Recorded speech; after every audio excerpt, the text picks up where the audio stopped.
Wabari wa amri wahlul 'uqdatam min lisani yafqahu qawli.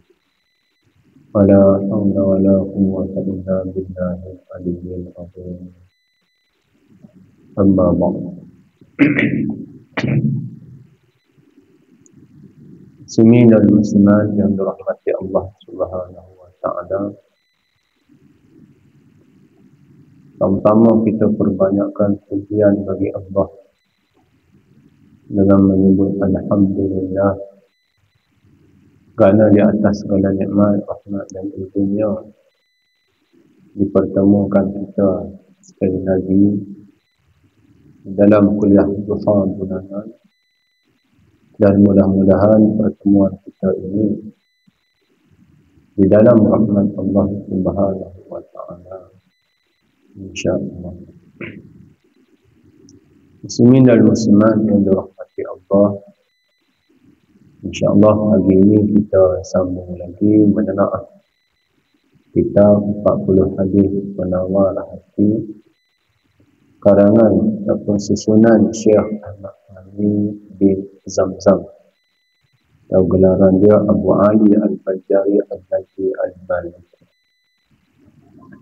Dan kita masuk kepada hadis yang ke-7, iaitu bawah tajuk Mahkamah Qadhi Rabbul Jalil. Hadisnya an Ali bin Hatim radhiyallahu anhu qala qala Rasulullah sallallahu alaihi wasallam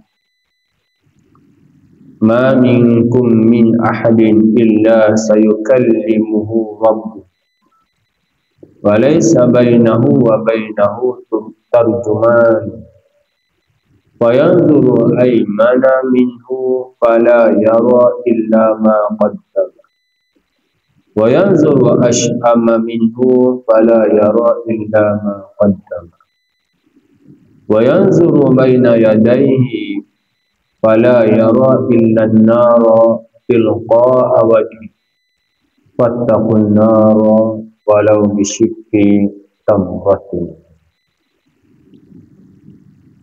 Artinya an Ali bin Hatim, daripada Ali bin Hatim radhiyallahu anhu, pada Allah ke atasnya, qala, berkata, qala Rasulullah sallallahu alaihi wasallam, telah bersabda Rasulullah sallallahu alaihi wasallam, ma minkum min ahadin, tidak ada seorang jua pun di antara manusia ini illa sayukallimuhu rabbuh, kecuali pada hari kiamat nanti akan dipercakapi oleh Allah Ta'ala, iaitu dihadapkan ke mahkamah Allah Ta'ala. Walaysa bainahu wa bainahu tarjumanun, maka pada waktu itu tidak ada orang lain yang sanggup menjadi juru bicara antara keduanya sebagai orang yang ketiga, atau mudah dipahami, iaitu peguam beda. Fayanzuru aina minhu fala yara illa ma qaddama, lalu orang yang dipercakapi oleh Allah Ta'ala tadi akan melihat ke sebelah kanannya, fala yara illa ma qaddama, maka ia tidak melihat melainkan pahala kebaikan yang pernah dilakukannya ketika berada di dunia dahulu. Wa yanzuru ash'ama minhu, dan apabila ia cuba melihat ke sebelah kiri, fala yara illa ma qaddama, maka ia tidak melihat kecuali hanya balasan perbuatan jahat yang pernah dilakukannya. wa yanzuru baina yadayhi. Kemudian apabila ia melihat ke hadapannya,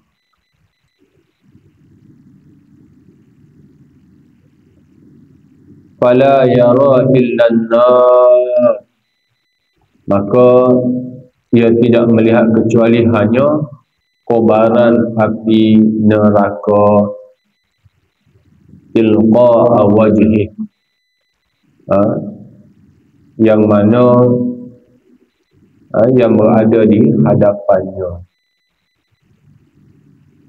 Fattaqun nara walau bisyikki tamratin, maka tanamkanlah rasa takut terhadap api neraka dan jauhilah seksaannya, walaupun kalau kamu hanya mampu bersedekah dengan sebelah buah kurma sahaja. Okay.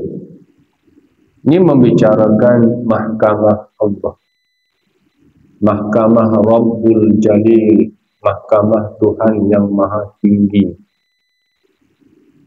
Jadi apa yang Nabi SAW beritahu kepada kita dalam hadis muttafaqun alaih ini, yang pertamanya Nabi kata, ma minkum min ahadin, tidak ada seorang jua pun di antara manusia itu illa sayukallimhu rabbuh, kecuali pada hari kiamat nanti akan dibicarakan, akan dipercakapi oleh Allah Ta'ala, akan dihadapkan ke mahkamah Allah Ta'ala.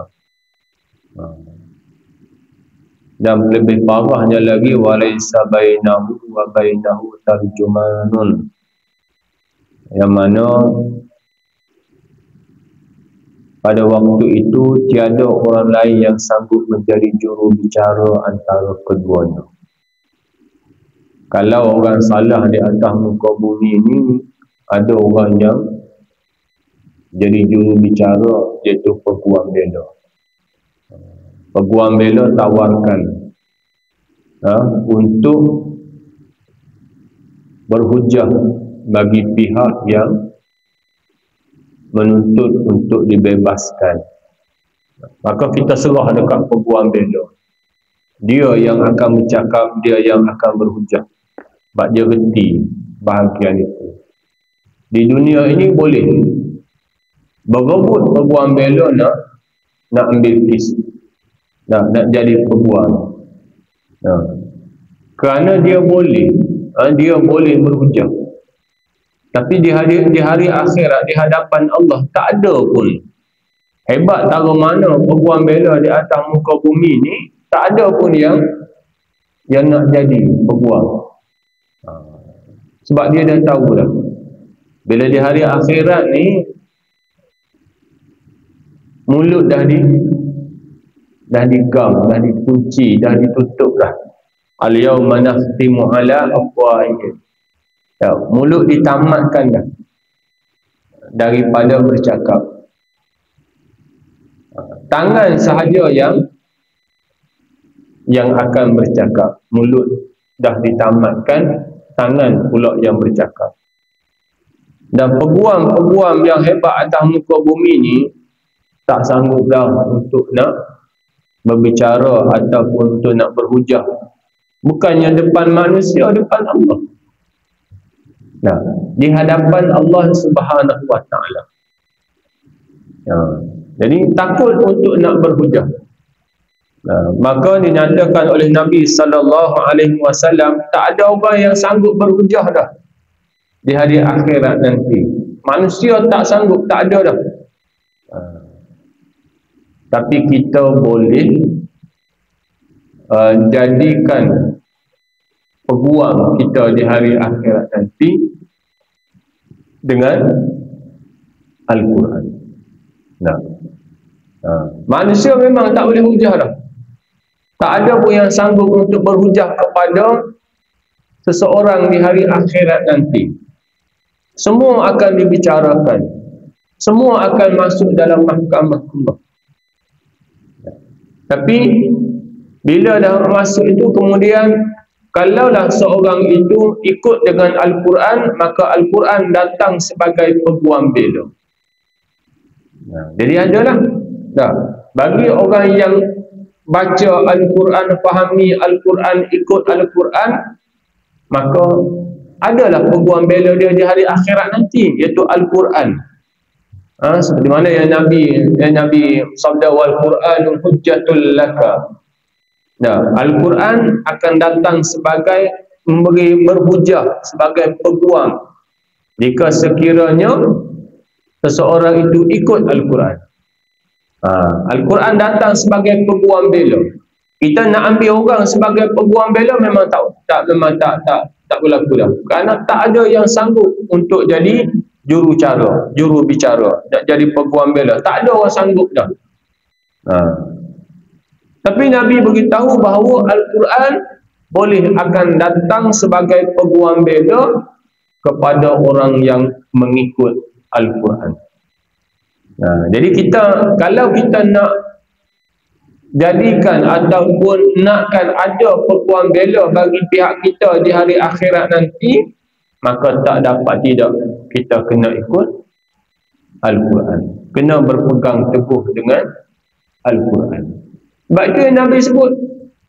Itu yang Nabi beritahu. Jadi Al-Quran datang dalam bentuk peguam bela dan pendakwa raya. Mana orang yang tak ikut, maka Al-Quran datang sebagai pendakwa raya. Itu yang Nabi sebut, wal Quran hujjatul laka au alaika.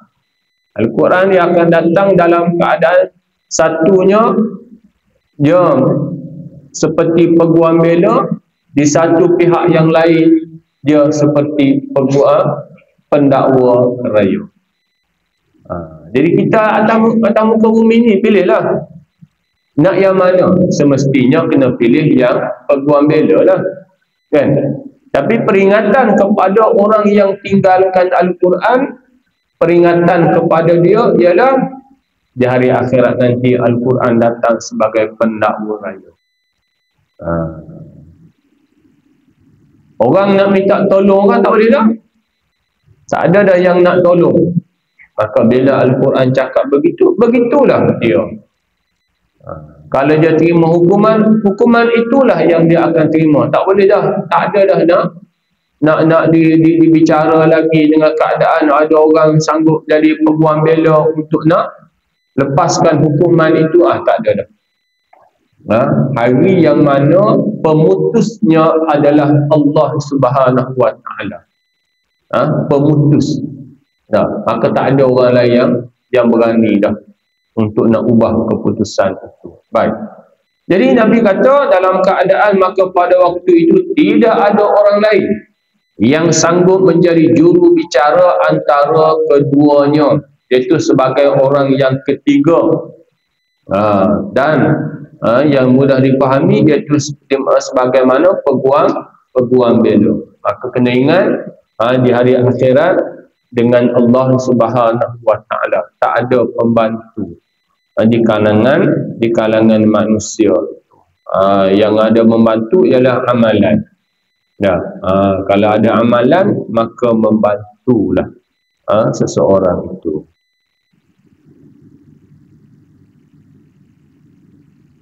Kemudian Nabi SAW beritahu, lalu orang yang dipercakapi oleh Allah Ta'ala tadi akan melihat ke sebelah kanannya, maka ia tidak melihat melainkan pahala kebaikan yang pernah dilakukannya ketika berada di dunia dahulu. Tengok belah kanan, tak nampak, tak ada orang yang boleh diminta bantuan. Tak ada. Yang ada hanya amalan. Orang untuk nak minta bantuan tak ada orang. Dia je. Tak nampak orang dah. Nampak hanya amalan. Tengok belah kanan, nampak amalan. Kemudian Nabi kata lagi apa dia? Kemudian Nabi kata lagi, melihat sebelah kiri pula. Melihat sebelah kiri pula. Dengan keadaan tak ada orang juga. Yang ada hanya perbuatan jahat di sebelah kiri pula. Kalau minta bantuan, tengok belah kanan, tak ada orang, nampak amalan, boleh tahan juga. Nampak amalan ni kan. Tengok belah kiri nak minta bantuan, tengok tak ada orang, tapi ada amalan jahat. Macam mana? Dah lah tak ada orang bantu. Amalan jahat pula yang dinampaknya. Lagi teruk lah. Suasana di hari akhirat nanti, kata Nabi SAW. Jadi hanya balasan perbuatan jahat dia ada di sebelah kanannya itu, yang mana yang pernah dilakukannya ketika berada di dunia dahulu. Sebab itulah kalau kita lihat Luqmanul Hakim pesan dekat anak dia kan, ada ayat Allah Subhanahu wa taala dalam surah Luqman, ya bunayya innaha in takum mithqala habatin min khardal fatakun fi sahratin aw fis samawati aw fil ardh ya'ti bihallah. Dia kata apa? Wahai ya bunayya, wahai anak kesayanganku, in takum mithqala habatin min khardal, jika engkau melakukan sesuatu sama ada baik ataupun buruk, sebesar biji sawi sekalipun, fatakun fi sahrah, kemudian perbuatan itu disembunyikan dalam batu yang besar. Perbuatan kecilnya kemudian disembunyikan dalam batu yang besar, sama ada perbuatan itu baik ataupun buruk. Au fis samawat, ataupun disembunyi di langit tu. Au fil ardh, ataupun disembunyi di bumi ini. Ya'ti bihallah, tetap akan didatangkan oleh Allah Subhanahu wa taala. Walaupun kecil, peringatan kepada anaknya, walaupun kecil kelakuan, sama ada baik ataupun buruk, tersembunyi di mana sekalipun, tetap akan dibawa, dipersembahkan ke hadapan Allah Subhanahu wa taala. Ini pesan. Jadi menunjukkan apa dia? Walaupun kecil amalan, tetap jangan tinggal, sebab tetap dikemukakan kepada Allah. Dan jika sekiranya perlakuan itu kecil, buruk, jahat, maka jangan buat, kerana dia tetap dibawa ke hadapan Allah Subhanahu wa taala. Sebab kita nak berhati-hati ni, yang di akhirat nanti ni, dalam keadaan bila tengok ke kiri, nampak kejahatan yang dilakukan di atas muka bumi tu. Kecil je, tapi bila buat banyak, maka dia akan jadi terhimpun, maka jadi banyak juga. Lalu saya buat analogi dengan anai-anai kan, bagaimana jerinya busuk daripada pasir yang halus, dah angkut satu, tak guna lori pun, tapi tengok je buat busuk dia tu, tinggi. Tinggi busuk dia daripada pasir yang halus sikit-sikit.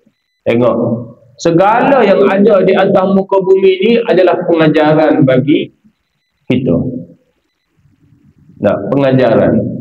Pengajaran daripada kita tinggal, maknanya dari dengan keadaan perlakuan yang kecil, yang tak baik, dia boleh jadi besar, dia boleh jadi tinggi jika sekiranya dihimpunkan.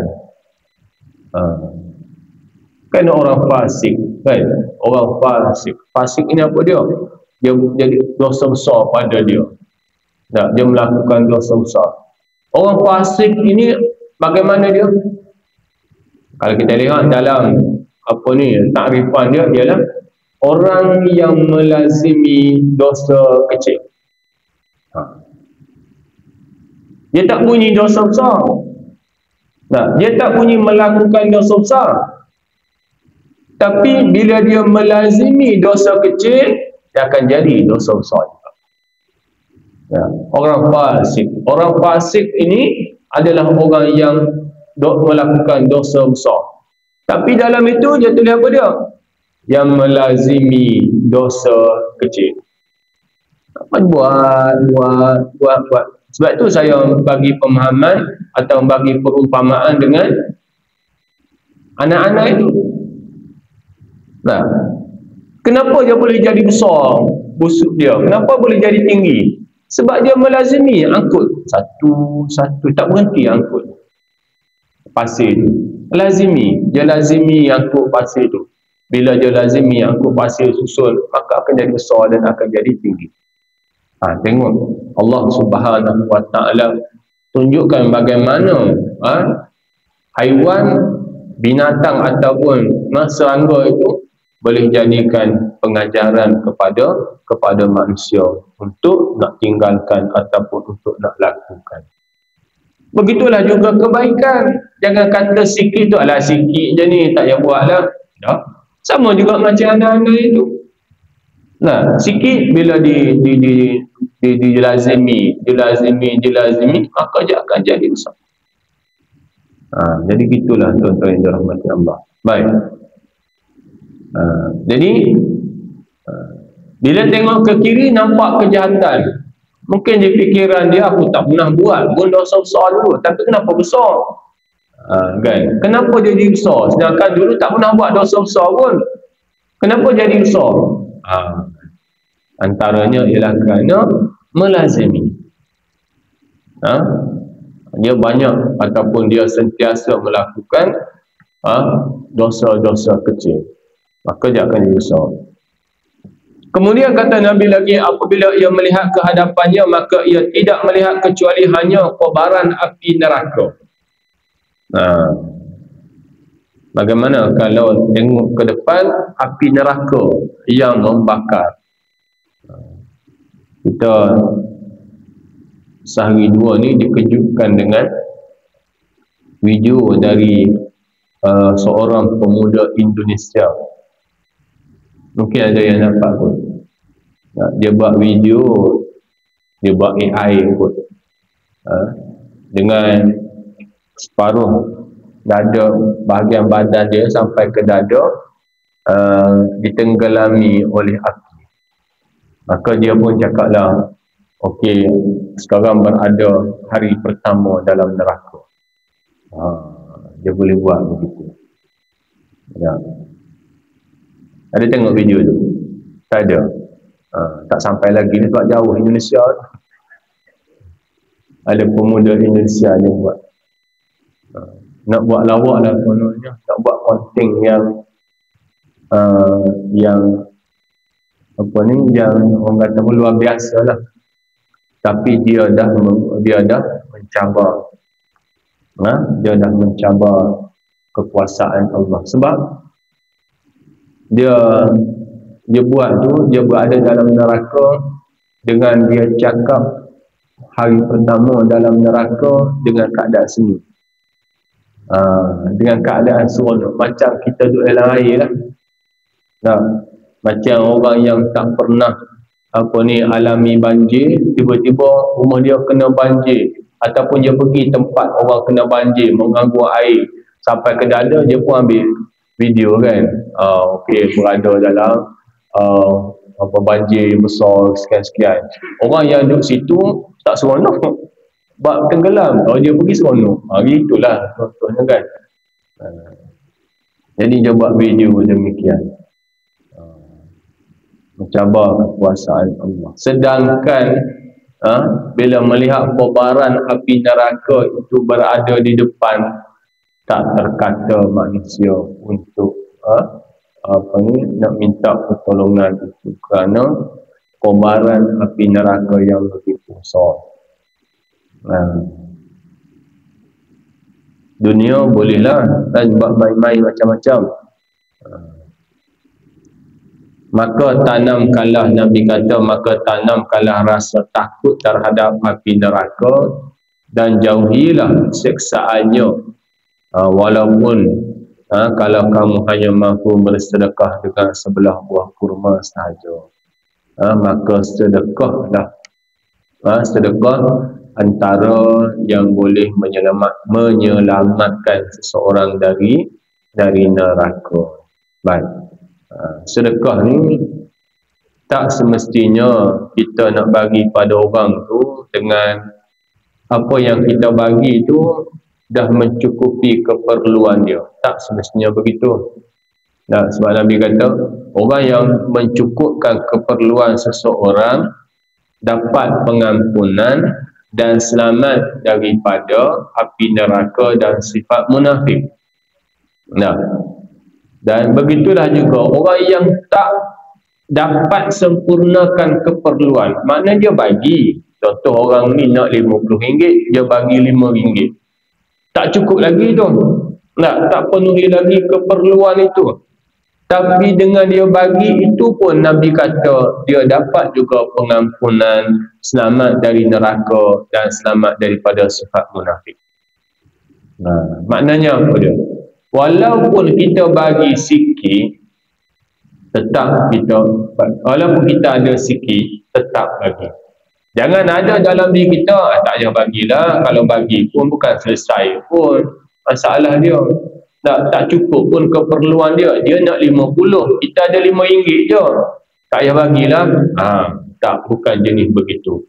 Sebab Nabi kata, walaupun tak dapat menyempurnakan keperluan dia, kita bagi sikit, tak dapat sempurnakan keperluan dia lagi, Nabi kata tetap mendapat pengampunan, selamat dari neraka dan selamat daripada sifat munafik.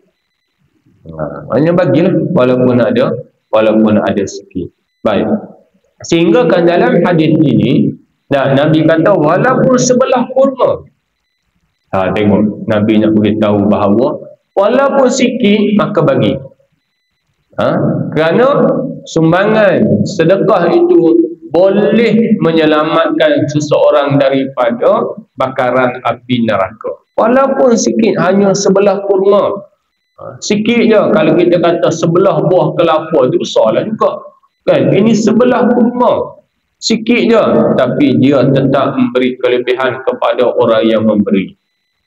Maka Nabi SAW ajar kepada kita demikian. Ajar kepada kita untuk lepas daripada api neraka, maka hendaklah buat sedemikian rupa. Baik. Keterangan hadis, cuba kita bayangkan betapa dahsyatnya suasana di mahkamah Allah Ta'ala pada hari kiamat nanti. Semua orang akan dihadapkan kepada Allah Ta'ala, seorang demi seorang. Tidak ada seorang jua pun yang sanggup menolong orang lain, walaupun ia adalah sahabat karibnya sewaktu di dunia dahulu, ataupun anak isterinya. Bayangkan sebatang tubuh kasar yang kerdil ini akan berdiri tegak di hadapan Allah Ta'ala, iaitu Qadir Rabbul Jalil, yang mahu mengetahui segala perbuatan hambanya dan mengetahui segala rahsianya. Jadi bayangkanlah seorang-seorang masuk seorang-seorang. Kita ni nak diinterview, tengok masuk seorang-seorang pun takut. Dia baru interview nak kerja, bukan interview nak ke syurga neraka. Kan? Baru interview syurga. Takut dah. Walaupun soalan itu kadang-kadang mudah je, tapi takut. Kerana masuknya seorang-seorang. Jadi dalam keadaan yang ada lagi yang lebih dahsyat, iaitu di hari akhirat nanti, masuknya dalam keadaan seorang-seorang berhadapan dengan Allah Ta'ala.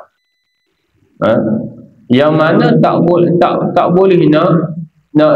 bagi helah, tak boleh nak menipu dah. Kerana innallaha latifun khabir. Kerana Allah mengetahui sehalus-halus. Sehalus-halus perbuatan diketahui belaka oleh Allah Ta'ala.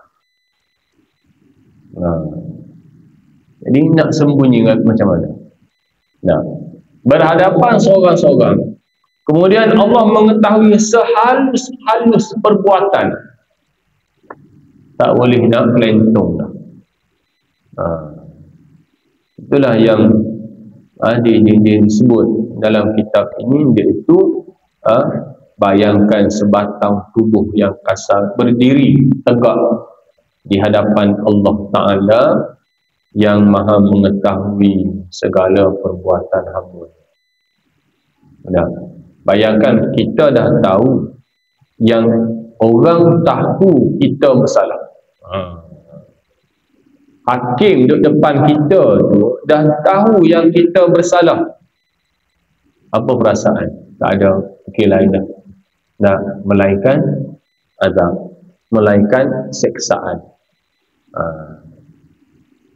Jadi gitulah di hari akhirat nanti, dalam keadaan orang yang bersalah, dia tak ada fikir lain dah melainkan azab, melainkan seksaan yang akan diterima kerana dia berada di hadapan yang maha mengetahui. Tak boleh nak sorok, tak boleh nak sembunyi dah. Okey. Jadi bilakah kita perlu bertindak? Maka kita kena bertindak di dunia inilah. Kerana dunia ini adalah tempat untuk mencari bekalan. Dunia ni sementara hidup inilah tempat masa untuk mencari bekalan. Maka waktu inilah yang kita kena cari bekalan. Tak dapat tidak. Okey. Maka sentiasalah kita berada di dalam kebaikan. Kalau dalam ayat Allah sebut wal takum minkum yad'una ilal khair. Dan Allah subuh kita ni sentiasa berada di dalam kumpulan orang yang menyeru ke arah agama. Kerana bila berada dalam kumpulan ini, maka Allah kata apa dia? Dia akan berjaya. Kita nak kejayaan kan? Maka kita kena berada dalam orang yang menyeru ke arah kebaikan. Baik. Gerangan, mampukah engkau mengangkat mukamu yang berlumuran dengan dosa di hadapan Tuhanmu? Tiada pembantu, tiada peguam. Bila kamu menoleh ke kanan seakan mahu meminta pertolongan, maka tiada yang kelihatan kecuali amal kebaikan. Dan apabila kamu menoleh ke kiri, maka tiada yang kelihatan kecuali hanya perbuatan maksiat yang pernah kamu lakukan. Dan yang lebih dahsyat dari itu, apabila engkau cuba mengangkat kepalamu, maka tiada ada yang kelihatan kecuali hanya kobaran api neraka yang terbentang sejauh mata memandang, sedangkan syurga masih jauh berada di sebalik api yang menyala dengan garamnya. Macam mana nak boleh nak keluar dengan keadaan jaraknya begitu jauh? Macam mana nak keluar? Satu-satu jurang neraka itu begitu besar. Macam mana nak lari? Bayangkan kita duduk dalam api, agak kita boleh berjalan nak lari sana sini, tak tahu nak buat apa kan?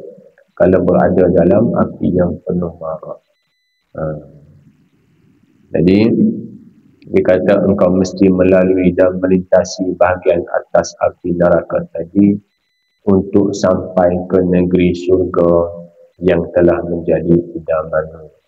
Engkau belum pasti apakah engkau akan selamat untuk sampai ke sana, atau barangkali engkau akan terjatuh di tengah perjalanan. Di saat kakimu akan tergelincir dari titian siratal mustaqim yang mengakibatkan engkau akan jatuh ke jurang api neraka jahannam. Na'udzubillah. Ya, minta Allah Subhanahu wa Ta'ala lindungi kita daripada keadaan yang sedemikianlah. Tapi nak minta perlindungan Allah pun kenalah dengan bertepatan perlakuan kita. Kena bertepatan lah dengan perlakuan kita. Apa yang kita minta itu jadi kena sama. Sebab kalau minta tanpa perlakuan, maka tak jadi juga. Tak jadi juga. Kalau minta tanpa perlakuan, amalan itu tak ada, maka tak jadi. Nakkan sama. Macam kita duk minta nak kesudahan yang baik lah. Allahumma khatim lana bihusnil khatimah. Ya Allah, tamatkanlah riwayat hidup aku ni dengan sebaik-baik sebaik-baik penamat lah. Duk minta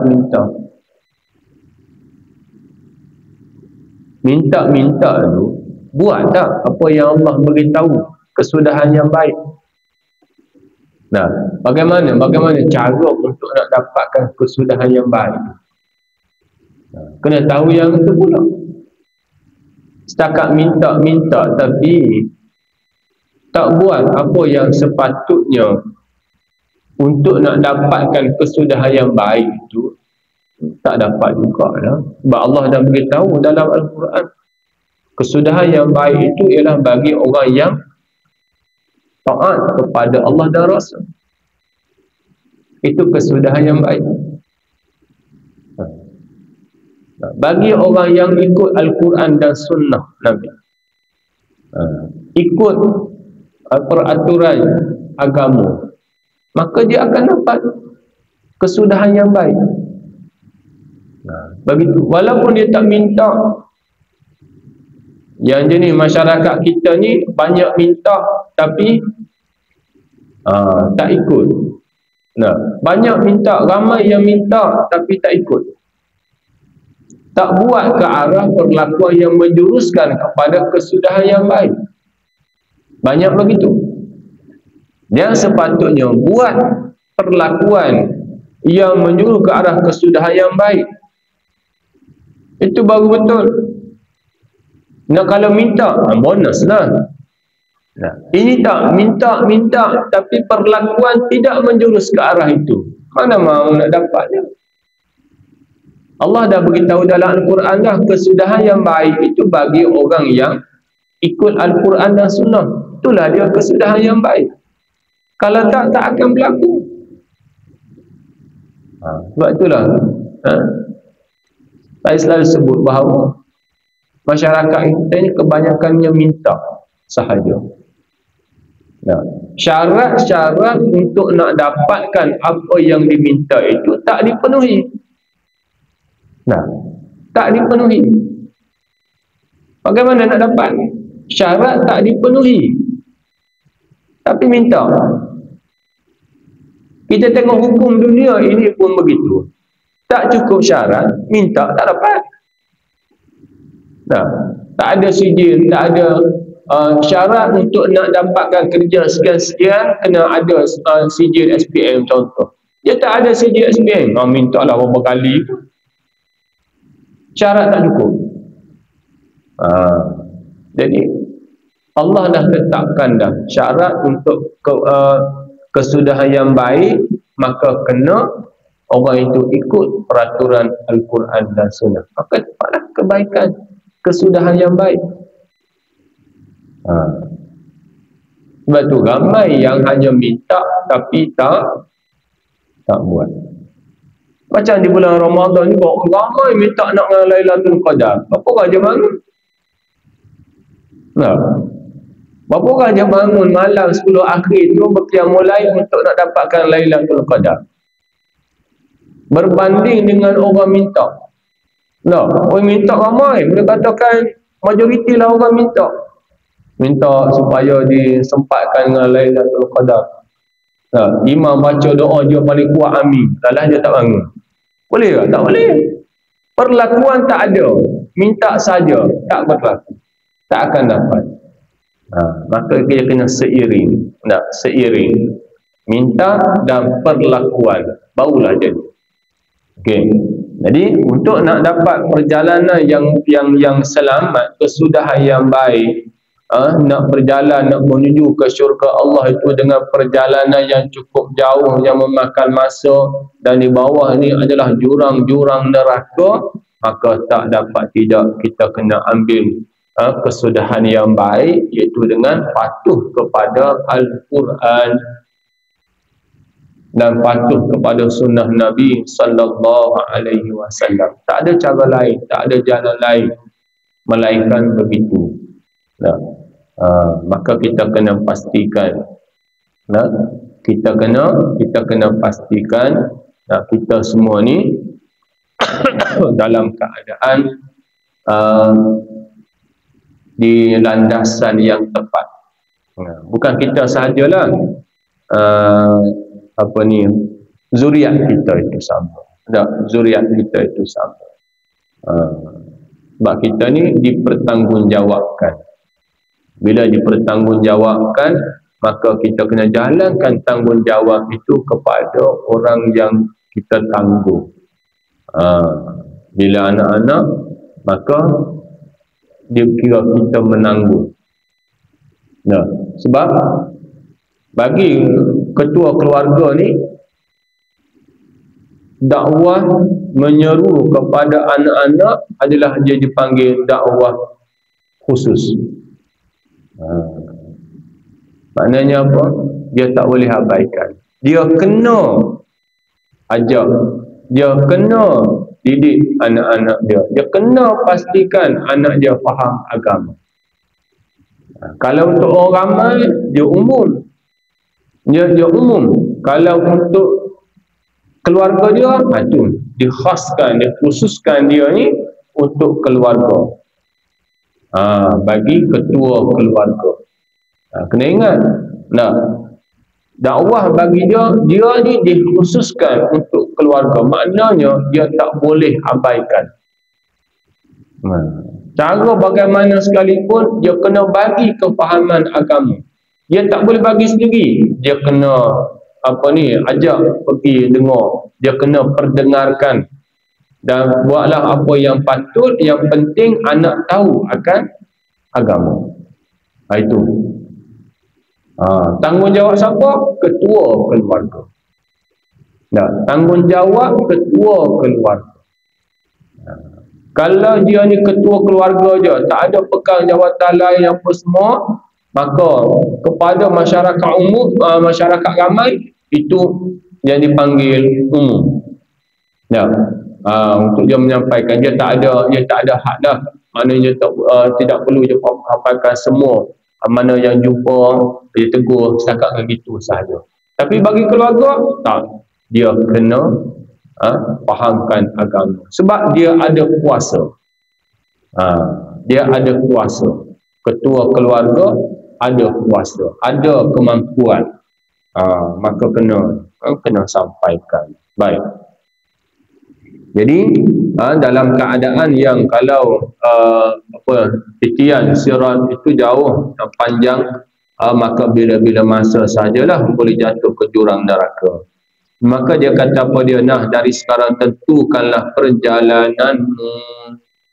Sementara umur kita masih ada ni, sementara kita bernafas ni, sementara kita dalam keadaan yang waras ini, maka tentulah perjalanan. Kita yang tentukan. Nak perjalanan yang macam mana? Selamat ataupun sebaliknya, mudah ataupun susah. Dalam kitab Mukasyafatul Qulub, ada antara hadis yang dimuatkan oleh Imam Al-Ghazali di dalam kitab itu, iaitu yang mana Nabi kata, orang yang mempermudahkan urusan seseorang di atas muka bumi ini, maka Allah akan permudahkan urusan dia di hari akhirat. Dia berusaha untuk nak bagi cukupkan keperluan orang di atas muka bumi. Dia berusaha nak cari orang ni susah tak cukup begitu begini, dia berusaha untuk cukupkan keperluan, hilangkan kepayahan, kesusahan dia. Maka Nabi kata akan diberi kemudahan, dihilangkan kesusahan, kepayahan di hari akhirat. Sehingga Nabi kata dia akan duduk di satu tempat tengok orang kena hisap. Ya, tengok orang kena hisap. Tengok orang kena hisap lah. Ya. Dia relax. Kerana Allah permudahkan dia. Sebab dia memudahkan urusan orang yang berkeperluan di atas muka bumi. Jadi pentingnya. Jadi dalam apa ni kata Syekh Fahmi ni, dia kata dari sekarang tentukanlah perjalananmu. Kita yang tentukan. Kerana kita yang buat, kita yang lakukan. Maka antaranya saya kongsikan dengan satu hadis tadi, iaitu kaitan dengan bagaimana kita nak pastikan perjalanan kita mudah bertemu Allah. Antaranya ialah dengan kita memudahkan orang yang dalam kesulitan. Ialah macam mana cara sekalipun, asalkan bawa menunjukkan mudah, memudahkan orang. Dan ada juga yang disebut memudahkan mana-mana makhluk. Binatang tersepit kita lepaskan dia, binatang yang haus kita bagi minum kat dia. Mana-mana makhluk kita mudahkan, maka akan dipermudahkan oleh Allah di hari akhirat. Kita yang tentukan. Kita di tangan kita nak bagi ataupun tidak, nak membantu ataupun tidak, nak menolong ataupun tidak. Baik. Jadi sedangkan Allah suruhkan, Allah kata wa ta'awanu 'alal birri wat taqwa, kan? Allah kata bertolong-tolonglah kamu ke arah kebaikan. Tolong Allah suruh. Dan takwa, jalan takwa. Baik.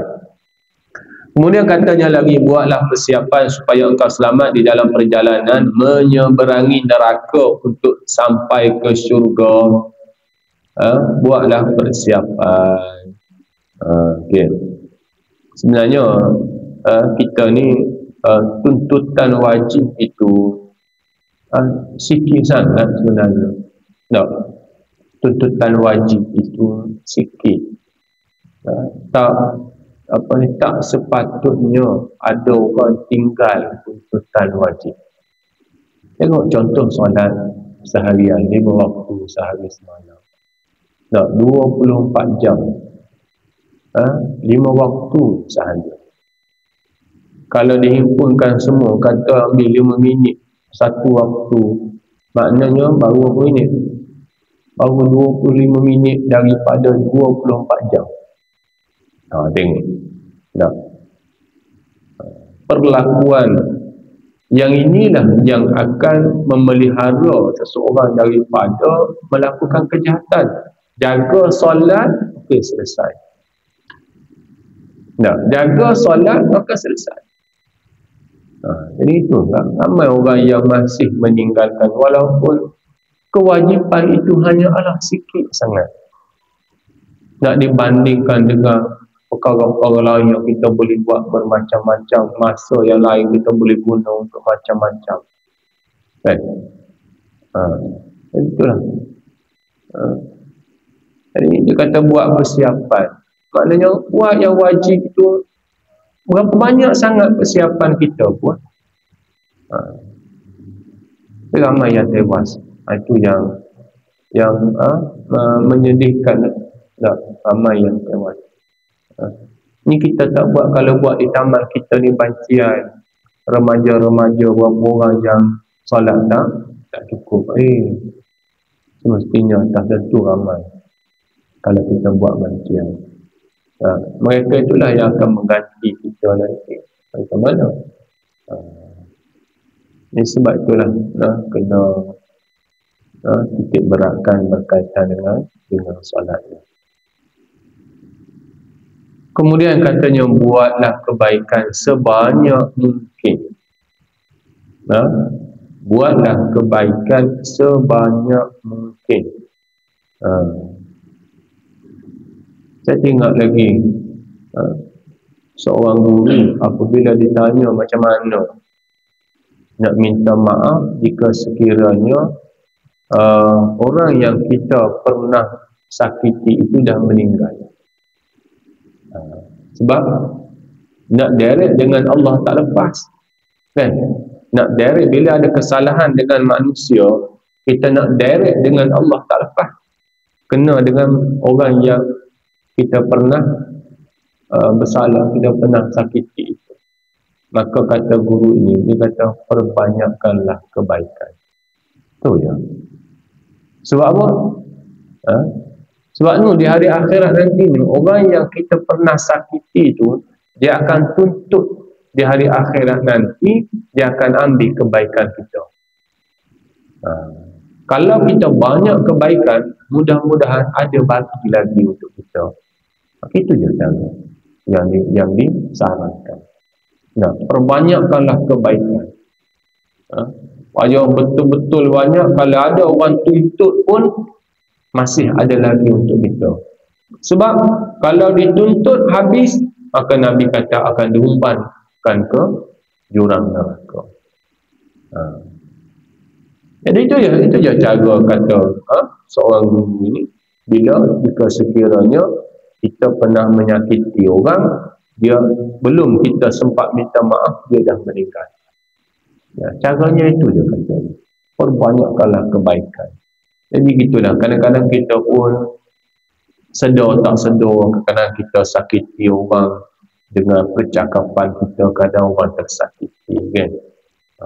Maka kita tengok di hari akhirat nanti, ada orang yang kita sakiti, kalau datang mereka untuk nak tebus balik. Jadi dalam keadaan kadang-kadang kita tak tahu, maka perbanyakkanlah amalan kebaikan untuk kita jadikan sebagai cagaran kita lah, jika sekiranya ada orang yang datang meminta menuntut di hari akhirat nanti. Baik, macam kita sediakan duit raya lah. Bila nak tiba raya ni, kita sediakan duit kecil untuk bagi dekat kanak-kanak datang, kan? Gitu. Kalau tak sedia banyak macam mana? Habis yang RM1 tangan nak bagi RM5 aja no. Maka sedialah banyak-banyak yang RM1. Macam itulah keadaannya. Sedikit demi sedikit akhirnya menjadi bukit. Amalan itu buat sikit-sikit, lama-lama akan jadi bukit lah. Sesungguhnya pada hari itu engkau sangat berhajat kepada pahala kebaikan, walaupun hanya pahala bersedekah sebelah buah kurma sahaja. Sangat dia tuntut. Sehingga sedekah sebelah buah kurma pun jadilah. Jadilah sebelah buah kurma pun jadilah. Pahala sedekah itu. Jadi takkan kita nak bagi sebelah juga, kan? Cuma nak nyatakan bahawa sekecil-kecil pahala itu sangat diperlukan oleh seseorang di hari akhirat nanti.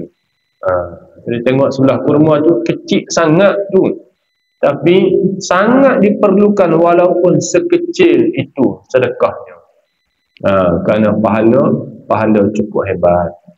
Jadi dalam keadaan kita ni masih ada ruang, maka bersedekah. Bersedekah. Jadikan ibadah korban itu sebagai orang kata sebagai mengajar kita untuk kita sentiasa bersedekah, dan lebih banyaklah memperbanyakkan sedekah. Sebab ibadah korban ni dia banyak bersedekah. Dia banyak bersedekah. satu bahagian kita itu contoh kata 12 kilo, maka kita akan ambil 4 kilo je. Dah 4 kilo je untuk kita. 8 kilo lagi untuk diagihkan. Masjid atau surau agihkan. Tiba-tiba terima, kenapa sikit? Itu tak jadi. Sebab buat ni untuk nak kita perbanyakkan sedekah. Kalau kita nak beli sendiri kat pasar, beli 12 kilo buat balik rumah, bagi tahu anak, bahagi-bagilah, kita ambil 4 kilo je. 12 kilo ni bagi orang lain. Jadi tak? Tak jadi tak kalau gitu? Kita pergi beli sendiri di pasar 12 kilo daging, bawa balik ke rumah.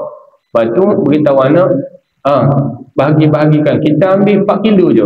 8 kilo lagi tu kita bagi kat orang lain. Tak? Berlaku tak gitu? Senyap tu tak berlaku lah. Tak berlaku. Tak akan berlaku begitu. Tapi bila mari ibadah korban, maka berlaku begitu. Walaupun kan berlaku itu kerana hukum, tapi dia mendidik sebenarnya. Dia mendidik supaya banyak bersedekah. Walaupun tidak disuruh bagi sedemikian rupa kan, tapi itulah dia didikan. Maksud saya, kalau kita ada bukannya melibatkan ibadah korban lah, bagi orang lebih, kita sikit mungkin tak cukup, taklah sampai ke tahap itu. Tapi itu mendidik. Begitulah. Diajar, dididik kita setahun sekali kita berhadapan dengan ibadah korban, sama ada yang ambil bahagian ataupun tak, tetap ada didikan itu. Tetap ada pengajaran di situ. Yang ambil lagilah lekat pengajaran. Yang tak ambil pun ada pengajaran di situ juga bila tengok agihan-agihan itu. Jadi tuan-tuan yang dirahmati Allah Subhanahu Wa Taala, kalau banyak bersedekah, lagilah banyaknya cagaran kita di hari akhirat nanti. Kalau sikit bersedekah pun ada, kerana itu sangat diperlukan. Apapun kita buatlah mengikut apa yang kita mampu. Jangan kita kata tak mampu, kerana kadang-kadang dikatakan tak mampu tapi pada hakikatnya mampu. Maka bila kita tengok keadaan kita mampu itu, maka kita kena sampaikanlah kemampuan kita itu walaupun sedikit. Jadi tuan-tuan yang dirahmati Allah Subhanahu Wa Taala, macam tuan-tuan kadang tak jumpa orang nak cari untuk bagi nak bantu dari segi keperluan apa semua, masuk dia dalam tabung kebajikan masjid kan? Maka pihak masjid agihkan kepada orang yang memerlukan. Maka itu cara mudahlah untuk tuan-tuan nak laksanakan sumbangan ataupun sedekah kepada orang yang memerlukan. Jadi cukup sekadar itu sajalah untuk pagi ini. Mudah-mudahan apa yang kita bicarakan ini dipahami dengan sebaiknya, dan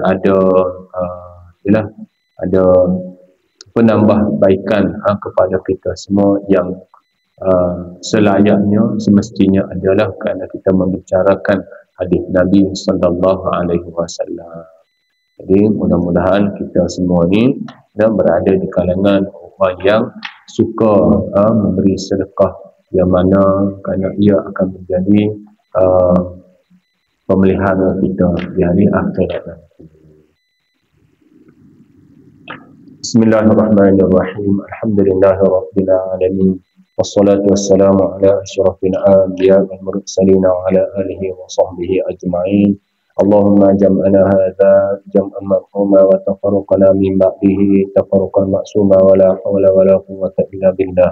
Rabbana atina fid dunya hasanah wa fil akhirati hasanatan wa qina adzabannar. Wa sallallahu ala sayyidina Muhammad wa ala alihi wa sahbihi wa sallam, walhamdulillahi rabbil alamin. Aqulu qawli hadza wa astaghfirullahal azim li wa lakum. Assalamu alaikum warahmatullahi wabarakatuh.